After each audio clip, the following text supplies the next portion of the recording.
સુરત એરપોર્ટને આંતરરાષ્ટ્રીય એરપોર્ટ જાહેર કરવાની મંજૂરી આપવામાં આવી છે, જેથી સુરતીઓની આતુરતાનો અંત આવ્યો છે. વડાપ્રધાનના સુરત આગમન પૂર્વે જ કેન્દ્રીય મંત્રીમંડળે દરખાસ્તને મંજૂરી આપી છે. સુરત એરપોર્ટને આંતરરાષ્ટ્રીય એરપોર્ટ તરીકે જાહેર કરવાની મંજૂરી મળતા સુરતીઓમાં આનંદની લાગણી છવાઈ ગઈ છે.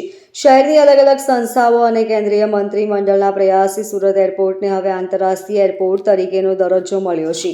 પીએમ મોદીની અધ્યક્ષતામાં મંત્રીમંડળે દરખાસ્તને મંજૂરી આપી છે. વડાપ્રધાન નરેન્દ્ર મોદીજી તારીખ 17મીએ સુરતની મુલાકાત પહેલા ડાયમંડ નગરીને મળી મોટી ભેટ, એ પણ દુબઈ ઇન્ટરનેશનલ ફ્લાઇટની કનેક્ટિવિટી સાથે કેન્દ્રીય કેબિનેટની બેઠકમાં લેવાયો. સુરત એરપોર્ટને આંતરરાષ્ટ્રીય એરપોર્ટના દરજ્જાનો નિર્ણય કર્યો છે. છેલ્લા કસ્ટમ નોટિફાઈડ એરપોર્ટ તરીકેના 5 વર્ષ પૂર્ણ કર્યા પછી સુરતને મળ્યો આંતરરાષ્ટ્રીય એરપોર્ટનો દરજ્જો.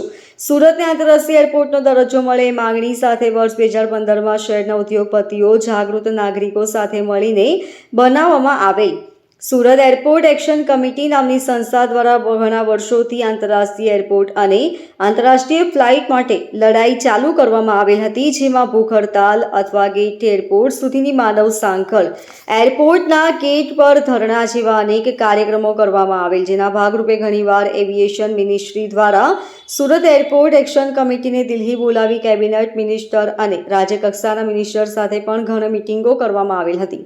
એર ઇન્ડિયા એક્સપ્રેસને સુરતથી શારજાહ ઉડાન ભરાવવા સુરત એરપોર્ટ એક્શન કમિટી દ્વારા કરવામાં આવેલ મહેનત સરાહનીય છે. સુરતથી શારજાહની પ્રથમ ફ્લાઇટમાં સુરત એરપોર્ટ એક્શન કમિટીના 15 જેટલા મેમ્બરોએ શારજાહ સુધી પ્રવાસ પણ કરવામાં આવ્યો હતો. Bureau report, LK star news, Surat.